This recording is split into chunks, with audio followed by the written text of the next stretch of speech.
Word is, Sega is trying to recreate Crazy Taxi and Jet Set Radio from scratch, bringing these two remarkable games to the new gen consoles. Gamers, back to life. And guess what? I've been playing Jet Set Radio on my Xbox Series X these last days, finishing and preparing myself thoughts for retrospective video. This cannot be a coincidence, can it? Well, I'm happy. I'm happy to introduce you to one of the most unique video games ever, developed by Sega and exclusive to Dreamcast. This bad boy has been remastered for Xbox 360 around 2013 and found itself on Steam also. If you love Tony Hawk's Pro Skater series, rollerblading or graffiti concept games like Mark Echo's Getting Up, Jet Set Radio will please you, I'm sure. Hello everyone, I'm Leo and today I will talk about this timeless classic called Jet Set Radio. Be sure to subscribe and follow me on Twitter for more game related content in the future. There are lots of both retro, indie and AAA titles to cover, so stay tuned. Where was I? Oh yes, Jet Set Radio. Taking place in not so fictive Tokyo, players find themselves painting graffiti around Shibuya, Shinjuku and a place that resembles Yokohama that's called Koganecho, battling against rival rollerblade gangs, police, secret corporation while listening to Hideki Naganuma's catchy and funky music. Jet Set Radio can also be understood by its name.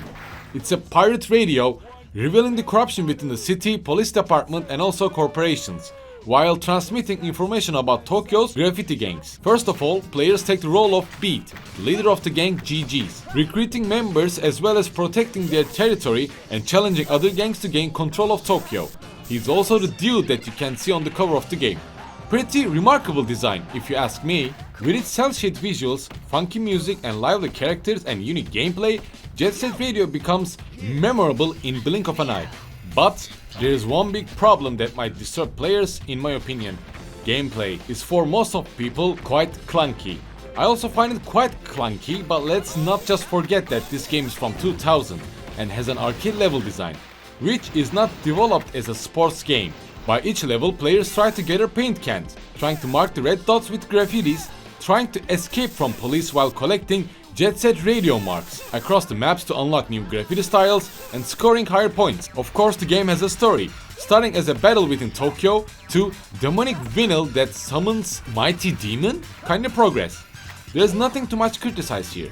The problem is, skating becomes so clunky at sometimes, it might drive you crazy, make you quit this beauty once and for all. Even though the characters respond to your inputs, pressing hard on a jump might cause you to fly away and miss a rail that might help you finish your mission. And just think about spending at least 4, maybe 5 minutes of time to get back to the track, right after a tiny mistake.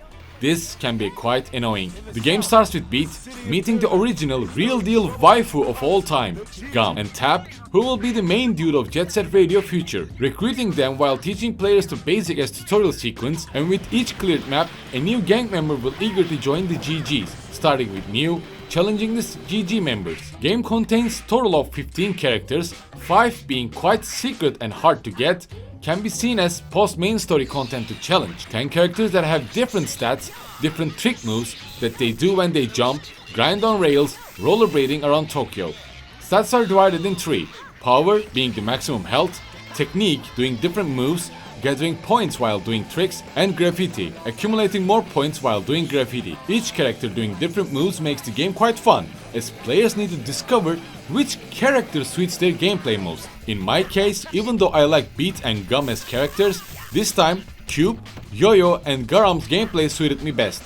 They felt easier to control, making the game less clunky, though it might just be me, or maybe it felt like this is due to their unique tricks. Tokyo divides also in 3, namely Shibuya, Shinjuku and Koganecho. Shibuya is the most colorful, most fun stage to play in my opinion. Feels more like Tony Hawk's Pro Skater as gameplay wise. Shinjuku, which name is different within the game and contains subway stations, rooftops and lots of grinding places. Looks quite good, but on the other hand, requires to master the jumps, grinding mechanics, which can be quite annoying at some times. And last and the least, Koganecho contains sewers, warehouses and suburban area, which punishes player by each corner.